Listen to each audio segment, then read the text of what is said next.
जो आज कॉन्ट्रैक्ट के बजाय आउटसोर्स के हो गए, उनकी ज्यादातर सैलरी ठेकेदारों के बीच में बच जाती है। दोस्तों, उनके लिए भी इसने कुछ नहीं किया। और जब हम लोग यहां से रैली लेकर के गए थे, तो आपकी संख्या देख करके केजरीवाल ने अपने डायरेक्टर रत्नेश गुप्ता, जो विधानसभा का डायरेक्टर था, उसका रिश्तेदार भी था, उसको भेजा था हमारे बीच में और हमने आप सबकी सहमति से उसको मेमोरेंडम दिया था। उसने कहा था कि मैं 1 हफ्ते के अंदर आप लोगों की मीटिंग करा के आप लोगों को पक्का करा दूंगा, आपके बीच में बोल। तो हमने कोई भी राजनीतिक पार्टी हो, चाहे कांग्रेस हो, चाहे भारतीय जनता पार्टी हो, और चाहे जिसको आज भुगत रहे आम आदमी पार्टी हो, ये हमें कोई भी हमारी भलाई के लिए नहीं है। कोई सांपनाथ है, कोई नागनाथ है, ये कोई भी कर्मचारियों के भले के लिए नहीं है। एमसीडी में लाखों कर्मचारी, जहां भारतीय जनता पार्टी की सरकार थी, लाखों कर्मचारी वहां आज कॉन्ट्रैक्ट पर भी है। सफाई कर्मचारी मैक्सिमम कॉन्ट्रैक्ट पर है, जिनको वो हिंदू बनाते हैं। दोस्तों, मुझे कहने में कुछ वेट नहीं। डेली वेजेस के कर्मचारी, बैक केस वाले कर्मचारी, वो सारे आज कॉन्ट्रैक्ट पर है, डेली वेजेस पर है, उनको परमानेंट करने की कोशिश नहीं करी। आम आदमी पार्टी ने भी किसी को परमानेंट करने की कोशिश नहीं करी, और कांग्रेस ने तो करी ही नहीं थी, तभी तो ये लोग आए थे। कांग्रेस अगर काम करती तो आम आदमी पार्टी कहां से आती। ट्रेड यूनियनों ने पहले शीला दीक्षित का साथ दिया था, वो 15 साल राज करके गई। उसके बाद जब कांग्रेस से लोग खपा हुए, डीटीसी में मान्यता प्राप्त यूनियन रही, लेकिन जो परमानेंट कर्मचारी है उसको ना तो एक पेंशन है और ना ही कोई मेडिकल फैसिलिटी है रिटायरमेंट के बाद। इससे बड़ा गुनाह क्या होगा। ये अगर गलतियां हैं तो आप लोग गलतियां नहीं है, ये गलतियां उनकी है जो स्टेज पर बैठते हैं, जो आपके नेता है। ये गलतियां उनकी हैं जिसको हम आज भुगत रहे हैं। जहां के नेताओं ने दीपों को ठेके पर लिया, कॉन्ट्रैक्ट के कर्मचारी रखे, वही से आदत पड़ी कॉन्ट्रैक्ट के कर्मचारी की।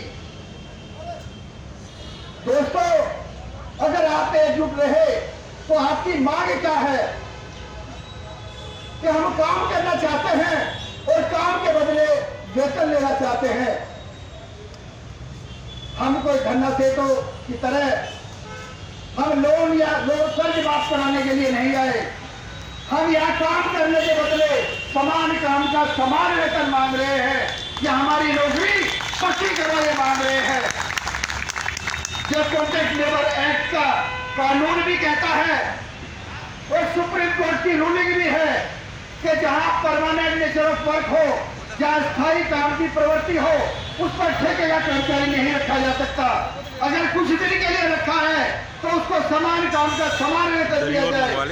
लेकिन यहाँ सरकार के आदेश होने के बावजूद भी यहाँ के किसी अधिकारी ने या यहाँ के मंत्री ने ये कोशिश नहीं करी कि हम समान काम का समान वेतन तो दें। और ये डीटीसी में आज से नहीं, डीटीसी के 1700 कर्मचारी आपसे पहले जो डेली वेजेस के थे, 3 रुपए रोज लेकर के अपने घर जाया करते थे। अगर ड्यूटी मिल गई तो उनको वेतन मिलता था, और नहीं तो वो 3 रुपए भी नहीं मिलते थे। उनको डेली वेजेस पर करवाया, उनको परमानेंट करवाया। लेकिन मेरे ख्याल से आज जिसके घर में दिया जल गया उसने अपनी कुंडी बंद कर ली। आज परमानेंट कर्मचारी, मेरे ख्याल से अगर कोई हो भाई, भला भाई, तो हाथ उठा करके बताए आज के आपके बीच में परमानेंट कर्मचारी नहीं है, आपका साथ देने के लिए परमानेंट कर्मचारी नहीं है। जबकि मेरे साथियों ने सभी यूनियनों को, चाहे वो मान्यता आज है या पहले मान्यता रही, इन्होंने सभी को बुलाया, सभी को इन्विटेशन दिया, सभी से जाकर के गुजारिश करी कि आप हमारा साथ दें। लेकिन हमें ऐसा लगता है कि उनको लगता है कि शायद तुम्हें तनख्वाह ज्यादा मिलती है और इनको तनख्वाह नहीं मिलती, इसलिए ये हमसे छोटे हैं, हमें इनका साथ देने की जरूरत नहीं। ये उनकी भूल है, ये उनकी भूल है। मांग उनकी भी है, मांगे उनकी भी है, लेकिन आज उनको तनख्वाह उतनी मिल रही जिसमें उनके बच्चों का गुजारा हो जाता है। हमारे साथी अभी भाई बता रहा था 800 कुछ रुपए मिलते हैं, वो भी जब ड्यूटी करेगा। और अगर कोई एक्सीडेंट हो गया या गाड़ी में कोई फाल्ट हो गया तो पैसे भी उस ड्राइवर या कंडक्टर की तनख्वाह से काट लिए जाते हैं। तो दोस्तों, कैसे आप बच्चे पढ़ा पाओगे, कैसे आप अपना गुजारा कर पाओगे? ये समस्या हमारे सामने है। आज आप संख्या में भले ही कमाए हो, लेकिन मैं अपने साथियों की बात सुन रहा था। वो शेर है, वो गब्बर शेर है, वो अभी कोई फांसी पर लटकने की बात कर रहा था कि अगर मुझे फांसी पर लटका दिया जाए उसके बाद भी इनको अगर समान काम का समान वेतन या परमानेंट कर दिया जाए तो मैं फांसी पर लटकने के लिए तैयार हूँ। इससे ज्यादा सेक्रीफाइस और इससे ज्यादा क्या आपको होती है?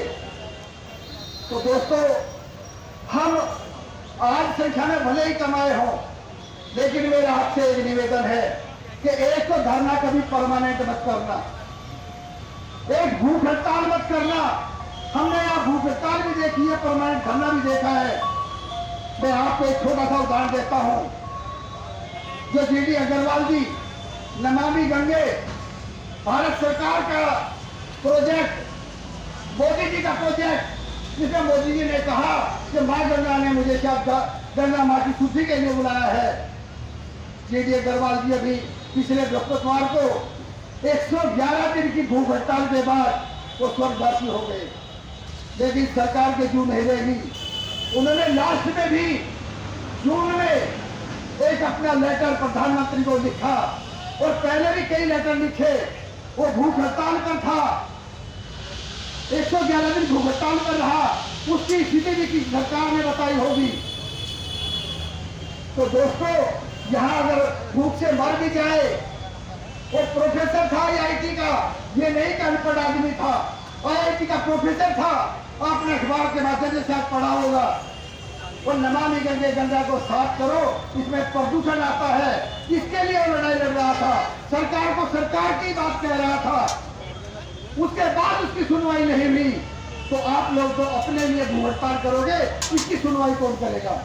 भूख हड़ताल मत करना, परमानेंट धरना मत रखना, चाहे रोज धरना रखो, बीच में जो नेक्स्ट टाइम होता है 1 घंटे का रोजाना रखो, हर हफ्ते रखो, हर महीने रखो, लेकिन परमानेंट धरने की या भूख हड़ताल पर जाने की मत सोचना। ये मेरी अपनी तरफ से एडवाइस है, क्योंकि मैं भुक्तभोगी हूँ। मैंने देखा है सारा कि यहाँ लोग अगर मर जाएंगे तो ये उठाने वाले नहीं आएंगे। ये गूंगी बहरी सरकार है और जो प्रशासन में बैठे हुए अधिकारी है, इनमें मानवता नाम की चीज नहीं। ये मानव नहीं, ये दानव है। इनको ये नहीं दिखाई दे रहा कि जब इनकी डिमांड है, इनका नेट रहा है, तो इनको धरने की नौबत क्यों आए? पहले बुला करके मीटिंग करते और ये कहते कि हमारे हाथ में समान काम का समान वेतन तो है, लेकिन परमानेंट कराना हमारे हाथ में नहीं। अरे समान काम का समान वेतन तो देते, परमानेंट करने की कोशिश चला सकते हैं, क्योंकि इंडिपेंडेंट डीटीसी भी एक बोर्ड है। आपके यहाँ अपॉइंटमेंट की और सस्पेंशन की पावर डिपो मैनेजर को है। अगर डिपो मैनेजर ही सब कुछ है तो यहाँ किसी लिए बैठे हैं, लाखों रुपए सैलरी ले रहे या किसी लिए बैठे हैं? और कर्मचारी का भला नहीं कर सकते तो किसी लिए यहाँ बैठे हैं? सरकार इनको क्यों ढो रही है? दोस्तों, सरकार की अपनी गलतियां। कभी कहते हो एलजी हमारी बात नहीं मानता। एलजी ने वो 10 करोड़ का 15 करोड़ किया, वो कैसे बात इनकी मान ली? अगर विधायक का बजट बढ़ा दिया, वो कैसे बात इनकी मान ली? कर्मचारी की बात नहीं मानते। ये अपने यहाँ से तो परमानेंट बात करे। ये एलजी ने कभी समान काम का समान वेतन देने को मना नहीं करी होगी। ये तो कॉन्ट्रैक्ट लेबर एक्ट, इसका इम्प्लीमेंटेशन जो डिपार्टमेंट काम करता है एडमिनिस्ट्रेशन वही करे। उसमें लिखा है, कानून लिखा है कि जो आदमी काम कर रहा है, अगर वो समान काम का समान वेतन जो परमानेंट आदमी को तनख्वाह मिल रही है, वही कॉन्ट्रैक्ट के कर्मचारी को तनख्वाह मिलनी चाहिए। ये तो यही के प्रशासन की वो है। मंत्री की बात करो, हमेशा जो बजट आता है हर साल, वो डीटीसी में किस लिए बजट आता है? 2000 बसों का टेंडर होता है, 1000 प्राइवेट, 1000 सरकारी। प्राइवेट तो हमें हर साल आ रही है और सरकारी बस कभी नहीं खरीदी गई। ये सारी प्राइवेट में से आ गई। अगर ये बसें प्राइवेट है तो ये कर्मचारी कैसे सरकारी हो सकते हैं? ये बसें सरकारी करो, जब इनमें डीटीसी लिखा है तो डीटीसी उनको टेक ओवर करे। और जितने कर्मचारी वहां काम करते हैं, चाहे ड्राइवर काम करता है, चाहे कंडक्टर काम करता है, चाहे वो मेरे साथी जो गार्ड है, वॉलंटियर, वो काम करते हैं, उन सबको परमानेंट करे। ये सरकार का दायित्व है। अभी दिल्ली में चुनाव है, सारी सरकारें कहेंगी हम ये कर देंगे, हम ये कर देंगे। जहाँ जहाँ चुनाव आता है वहाँ कहते हैं कि हम लाखों पड़ी पोस्टें, जो खाली पोस्टें पड़ी है, उनको भर देंगे। मैं पूछना चाहता हूँ कि अगर कल चुनाव आएगा तो आम आदमी पार्टी या भारतीय जनता पार्टी या कांग्रेस क्या कहेगी कि डीटीसी में खाली पोस्टें नहीं है? जब खाली पोस्टें हैं तो भरी तो नहीं जा सकती। उनके बदले कॉन्ट्रैक्ट पर कर्मचारी क्यों? दोस्तों, अभी हरियाणा का चुनाव आपने देखा होगा। हरियाणा के चुनाव में वहां हर पार्टी ने कहा 2 लाख पोस्टें खाली पड़ी है, वो भर देंगे। वो आते ही भरी जाएंगी। जब सरकार भर सकती है तो यहां क्यों नहीं भर सकती? यहां तो लाखों पोस्टें खाली पड़ी हैं। तो मेरे दोस्तों, इस जो मुहिम आपने चलाई है, मैं भाई शर्मा जी को, मनोज को, ललित भाई को और वाल्मीकि झा, जो आपकी पूरी टीम है, मैं उनको बधाई देता हूं कि आप लोगों ने ये जो ज्वाला जलाई है इसको जलती रहे और आने वाले चुनाव तक इसको बुझने मत देना। और मैंने जहां तक सुना है, इन्होंने सारी पार्टियों के अध्यक्ष, जो दिल्ली का भारतीय जनता पार्टी का अध्यक्ष है उसको भी लेटर दिया है, जो बीजेपी का अध्यक्ष है उसको दिया है, जो कांग्रेस का अध्यक्ष है उसको भी दिया है, और आम आदमी पार्टी का अध्यक्ष है उसको भी दिया है। और कहाँ पार्टियां हैं? सबके मैनिफेस्टो करने वाले हैं। दिल्ली में मजदूर और कर्मचारी ही रहते हैं। दिल्ली में चाहे कोई मजदूर कहीं भी काम करता हो और कर्मचारी किसी भी डिपार्टमेंट में काम करता हो, वही दिल्ली में रहते हैं।